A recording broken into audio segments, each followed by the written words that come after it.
Hey, it's Dr. Berg here. In this video, we're going to talk about how to raise testosterone in men, okay? So the aging process alone lowers testosterone. By the time you hit 40, testosterone is on its way down. It's at its peak at 18 years old, okay? So, and then what happens, a lot of people start taking bioidentical hormones. The problem with taking bioidentical hormones is that it inactivates your own testicle and adrenals that are supposed to make it, okay? So we end up creating a problem with a shrinking testicle and an adrenal that becomes inactivated if you take it too long. The symptoms for low testosterone would be prostate enlargement. Now, sometimes people will have this confusion and say that, well, I thought testosterone causes a prostate enlargement. And they're talking about a powerful form of testosterone called DHT. Well, first of all, if testosterone causes a prostate enlargement, then as you get older and men have more incidence of prostate enlargement, then that does not correlate with the aging process that lowers testosterone. So really what happens is the lower testosterone that makes the estrogen become more. So it's the estrogen dominance in a male body that creates the enlargement of the prostate. In fact, certain doctors use DHT to shrink the prostate. So more testosterone will make the prostate healthier and protect the prostate against the estrogen. Decreased libido, erectile dysfunction, we talked about the shrinking testes, muscle loss. It's hard to get muscle tone. You're working out, you can't get the toning the muscles. You start losing collagen, things start hanging from your body like breast tissue and the skin and collagen. Loss of vitality, loss of body hair, even in your lower part of your legs, man boobs, higher voice. Other than that, you have nothing to worry about, right? Okay, what causes this problem? Number one, too much estrogen.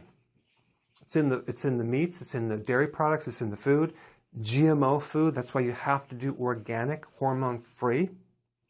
It's even in the water supply. There's estrogen if you do tap water. So that's why you have to get a filter and only drink filtered water. And most filters will get rid of the estrogen, but yeah, and it's in the water supply. Having liver be damaged. If you have a fatty liver, you're going to produce more estrogen, and that's going to lower testosterone, unfortunately. If you drink alcohol, that's very estrogenic. That's going to make the estrogen go up and the testosterone go down. I'm sorry, but that's the way it is. High insulin. Insulin from sugar, like grazing at night, snacking too much. Like by the time you have dinner and you keep eating from that point while you're sitting there watching TV, it's going to spike insulin and it's going to lower testosterone. So you want to do 3 meals a day and that's it. Maybe even 2 meals a day. Low-fat diets, that'll do it. Medications, statins, high blood pressure medications, diabetic medications. Those are the 3 that really mess with this hormone. And this other thing called high aromatase. That's an enzyme in your body that's made by the adrenals. It's also made by the testes that converts your testosterone to estrogen. So here you are trying to salvage that last bit of testosterone you have, and this darn enzyme is converting it to estrogen, and the body's becoming more feminized. Well, there's a couple things that you can do to correct that. Number one, this remedy called stinging nettle root. It's a aromatase inhibitor, okay? Zinc is an aromatase inhibitor. You can take those to decrease this process happening in your liver and your body. So those are 2 good remedies that you can get from the health food store.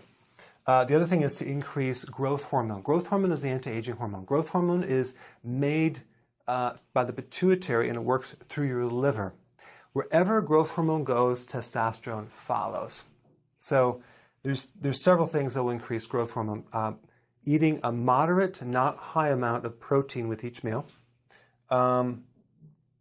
Sleep, getting enough sleep, lowering stress, which will enhance the sleep. Intense full body and exercise. That will spike growth hormone, spike testosterone. Deadlifts are the best workout to increase testosterone because you're using the upper body and lower body, but you have to get your form down and work up very gradually or you could hurt your back. intermittent fasting, okay? That will also correct the insulin right here. So not eating so frequent will help this as well. That's interesting. The whole thing is, it's like, I don't know who came up with this idea. We have to have 3 meals a day or 6 meals a day. You gotta want to eat when you're hungry. If you eat the right things, you're going to be more satisfied. You'll work off your own fat and you'll need to eat less. But you never want to eat if you're not hungry. Okay, anti-estrogenic foods. That would be cruciferous, okay? Kale, broccoli, Brussels sprouts, cabbage. Very, very important to clean out the estrogen, because it could be the estrogen that's holding down your testosterone. If you want something to enhance that, I have a product called Whole Cruciferous Food. It has all the cruciferous. You take about 6 of these, 3 to 6 a day, and that will help you to enhance these cruciferous foods. And then you want to decrease cortisol. Cortisol is a stress hormone from the adrenals, and that is kind of dependent on how much sleep that you get, but also sun. I had this guy, he had this pot belly, and all you have to do is go to Florida for 1 week in the sun, and it just comes right down. It's amazing. So a good amount of sun lowers cortisol. That will help shrink the belly as well. So that's another remedy.